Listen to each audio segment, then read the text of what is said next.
Bonjour et bienvenue dans votre émission Vivre comme tout le monde, ou presque.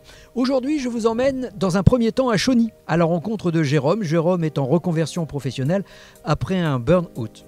Et puis nous irons non loin d'ici, à Noyon, où nous attend Aude et son mari. Ils ont ouvert une chambre d'hôte qui est totalement accessible, bien entendu, aux personnes en situation de handicap. Mais pour le moment, vous me suivez, on va tout de suite à la rencontre de Jérôme.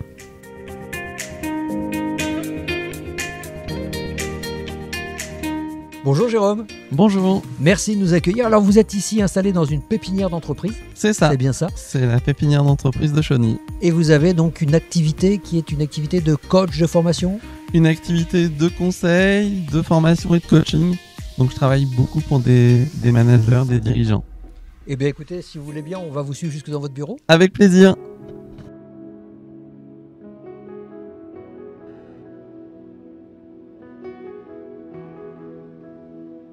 Alors Jérôme, on est dans ce qu'on appelle une reconversion professionnelle. Vous avez fait un burn-out, c'est bien ça?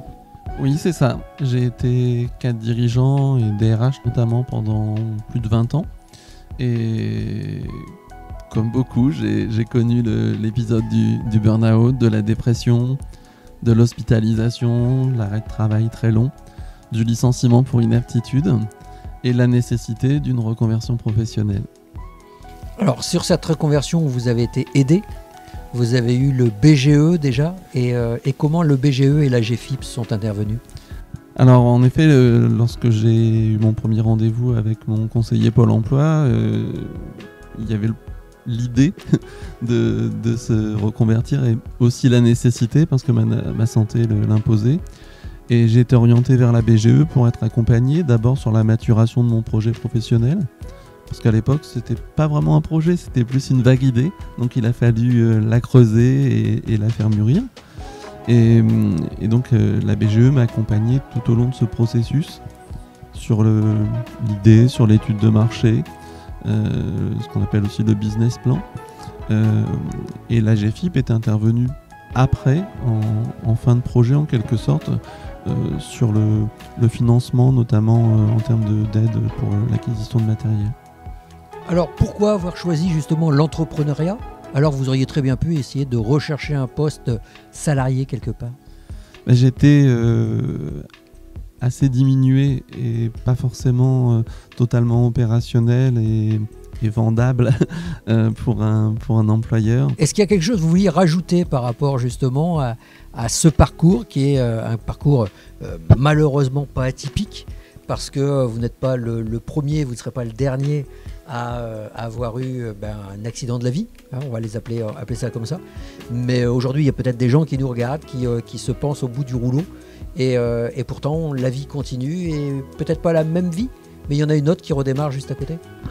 Oui, peut-être dire que quand on est atteint de déficit cognitif, comme c'est aujourd'hui mon cas, alors ça va un petit peu mieux, mais ça reste parfois difficile en termes de mémorisation, de concentration, de production d'écrits. Eh bien, des métiers comme le conseil, comme la formation, ne sont pas inaccessibles.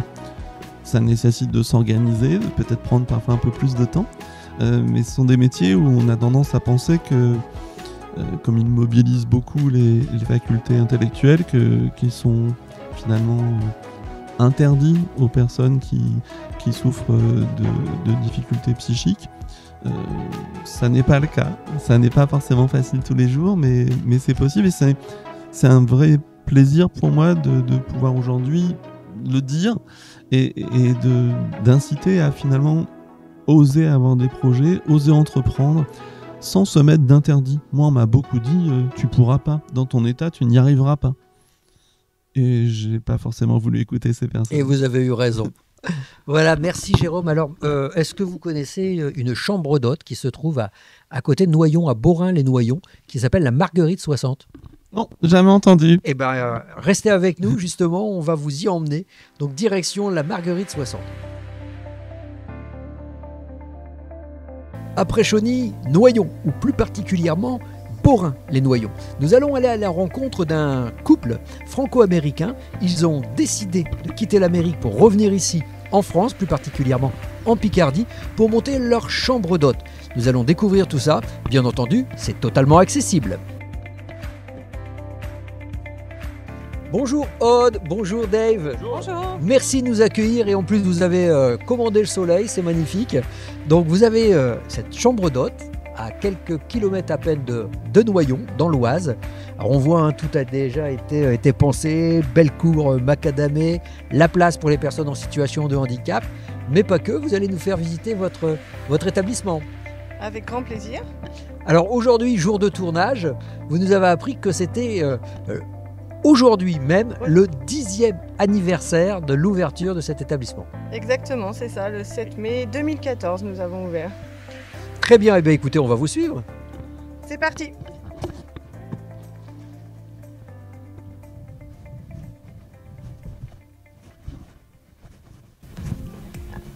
Alors bienvenue chez nous, là on se trouve dans la pièce commune où on sert le petit déjeuner, où parfois les hôtes dînent le soir ou boivent un apéro au choix. Donc là vous avez la chambre qui est adaptée, qui s'appelle la Picarde. Eh bien on va aller faire un petit tour à la Picarde.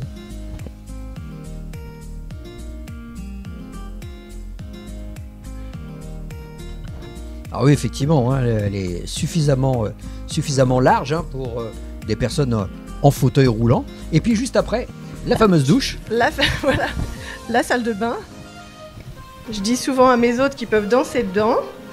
Ça les impressionne toujours. Ah mais vous pourriez presque mettre un lit de camp et faire une chambre supplémentaire. Alors en fait c'était la chambre dans laquelle je dormais quand j'étais petite. C'était pour nous les petits-enfants, la chambre. Donc en fait c'est votre maison. C'était la maison de mes grands-parents paternels. Voilà. D'accord, bah, vous allez nous raconter tout ça. Très bien.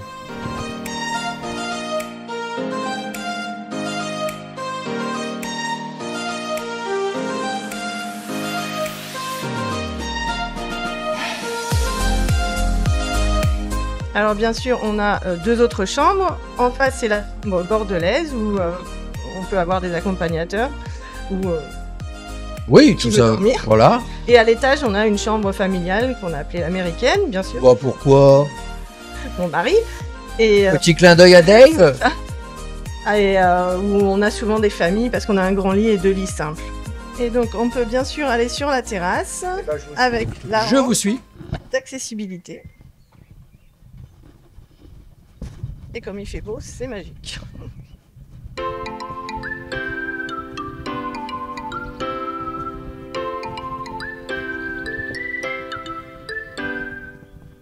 Alors on a vu tout à l'heure, c'est une maison familiale. Alors moi j'ai bien aimé, c'est votre parcours qui est très atypique. On parle de ces Français qui vont s'installer en fait aux États-Unis. Vous c'est l'inverse, vous étiez aux États-Unis et vous êtes revenu dans votre maison natale ici. C'est ça, c'est ça. J'ai passé 8 ans aux États-Unis et puis au bout de 8 ans, j'avais envie de rentrer. Et comme mes parents me proposaient la maison de mes grands-parents et que mon mari avait le souhait de faire des chambres d'hôtes un jour, je lui ai dit c'est le moment ou jamais. On peut faire ça, mais c'est en France.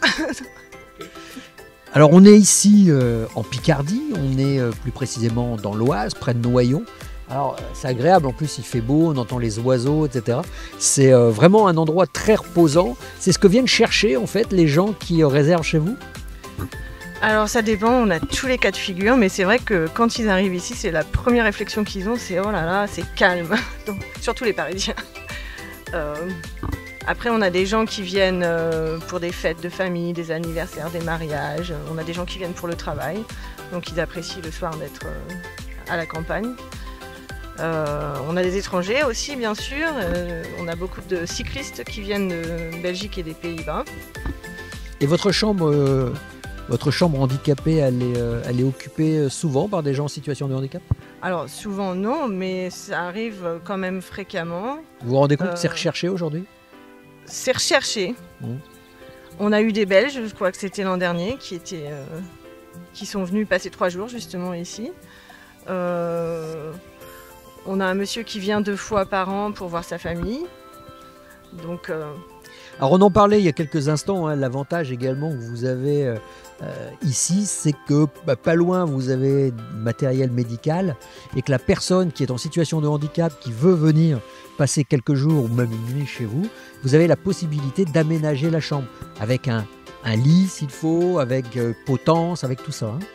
Exactement, oui, on se fait livrer un lit médicalisé, un lève-personne s'il y a besoin, enfin tout ce qui est nécessaire pour le bien-être de la personne.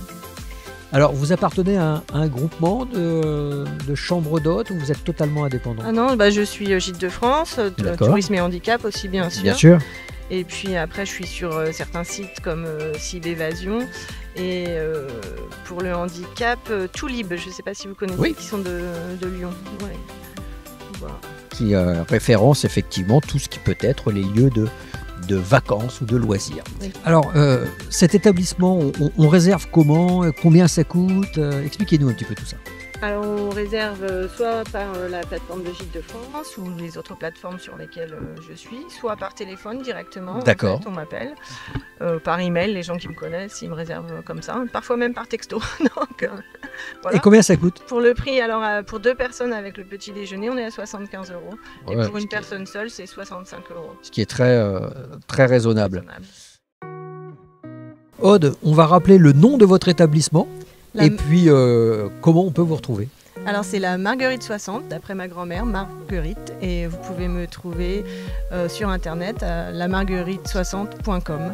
Est-ce que vous avez également les réseaux sociaux, Facebook, Instagram. Parfait, voilà. Très bien. Écoutez, merci encore de votre accueil.